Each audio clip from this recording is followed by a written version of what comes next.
pagbaba ng presyo ng produktong petrolyo, matagal pa. Naku, matagal pa bago maramdaman kahit tumigil na ang krisis sa Middle East. Sino nagsabi niyan? Magandang umaga, RH number 12, Manang Milky Regunan. Manang Milky. Magandang umaga, Ronald at Jackie. Walang katiyakan na agad na bababa ang presyo ng produktong petrolyo sa world market kahit matapos na ang krisis sa gitna ng silangan. Ito ang nilinaw ni Energy Secretary Sharon Garin sa briefing ng DECA Tri-Committee on Legislative Energy Action Development o Lead Council ng Kamara. Ayon kay Garin, kahit may mga report ng ceasefire sa gitna ng silangan, patuloy pa rin ang palitan ng banta sa dahilan kaya unstable ang presyuhan ng langis. Anya, bukod sa patuloy na tensyon, malaking factor din ang kawalan ng malinaw na supply. Binigyang dinig rin kahit matatapos ang krisis sa Middle East, malaking bahagi ng oil at liquefied natural gas o LNG infrastructure sa rehiyon ang nasira. Kaya posibleng abutin ng ilang buwan bago tuluyang maibalik ang normal na operasyon ng mga pasilidad, lalo na sa LNG. Narito ang pahayag ni Energy Secretary Sharon Garin sa briefing ng DECA Tri-Committee ng Kamara. 20% is from the Middle East, 80% from the rest of the world. Now, if the war stops today, will the 20% be able to deliver? I think it will take some months because most of the infrastructure, especially LNG, has been destroyed. And I think LNG in Qatar will take 5 years to fix. And then all the other pipelines and all the other infrastructure of Middle East on oil. So although the war will stop, there has been structural change in the industry. So, pati yung supply, 80% na lang we can rely on for now. And that is still expensive, no? I think the problem will stay longer than the war itself. So, if it ever goes back to 100 pesos or below, it will take some time, Mr. Chair.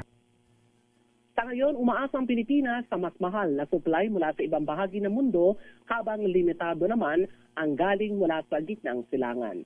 Ako si Milky Regunan, nagulat para sa DCRH, una sa Pilipinas, una sa Pilipino. Manang Milky. Yes, Romel. Isang tanong lang, merong mungkahi si Marikina 2nd District Congressman Miro Kimbo na paimbestigahan yung pagtatakda ng presyo ng produktong petrolyo, partikular yung lingguhang fuel price increase. Ano nang development doon, Manang Milky? Oo, nabanggit ito dun sa briefing o hearing nitong DECA Tri-Committee noong isang araw. Ang sabi niya nga, kasi ang gustong maiwasan ng Kamara, yung pagtatakda halimbawa ng sabuatan ng mga oil company sa kabila ng oil crisis. So kasama sa mga dapat daw gawin ng Department of Energy habang umiiral yung emergency powers ni Pangulong Bongbong Marcos. Ay tignan yung libro ng mga oil company, di ba? Kasi baka nagsasabuatan. At the same time, ay doon nakikita kung talagang merong mga pagkakaisa sa pagtataas ng presyo o pagsasamantala habang umiiral naman ang oil price crisis sa ating bansa. Ang malungkot dito, Romel at Jackie, yung pag-amin nga ng DOE na kahit na matapos na yung gera o krisis sa gitna ng silangan, it will take some time. Yun ang sabi niya. Mga ilang taon bago bumaba ang presyuhan, hindi lamang sa Pilipinas, kundi sa world market, kasi marami daw infrastructure, lalo na yung tinatawag na LNG o liquefied natural gas ang nasira, lalo na sa Qatar. Ayun, Miss Milky, tanong ko lang din, since ito nga nabanggit na ng DOE na hindi agad mararamdaman yung pagbaba ng presyo ng produktong petrolyo sa bansa kapag natigil na yung gera, ano na ba yung mga natatalakay na ba sa Kongreso, yung bahagi naman ng oil deregulation law, meron po bang hakbang para ma-review to? Kasi ito yung itinuturo na dahilan kung bakit ang bilis tumaas ng presyo ng produktong petrolyo sa bansa. Oo. Kasama yan sa panukala na actually ng Kamara matagal na bago pa man unang linggo pa lang noong krisis dyan sa gitnang silangan. Pero ang oil deregulation law nga, mas mabilis siguro kung via executive order. Kasi kung idadaan mo yan sa repeal ng Kongreso, halimbawa, it will take a while, sabi nga ni Energy Secretary Sharon Garin. So pwede naman siguro itong pansamantala na alisin sa pamagitan ng utos mismo ng Pangulo. Pero kasama na ito sa talagang nakapila sa Kamara na dapat panahon na rin na i-repeal ang oil deregulation law at magkaroon tayo ng sariling imbakan Yes. ng petroleum product para halimbawa gumalaw man ang presyuhan sa world market, meron tayong mapagkukunan sa ating sarili at the same time ay i-process daw yung mga natural gas natin at yung iba pang mga mapagkukunan ng langis dito sa Pilipinas. Nababanggit ba dyan na Milky yung posibilidad na magkaroon muli or buhayin muli yung OPSF? Yung oil price Stabilization Fund. Yes.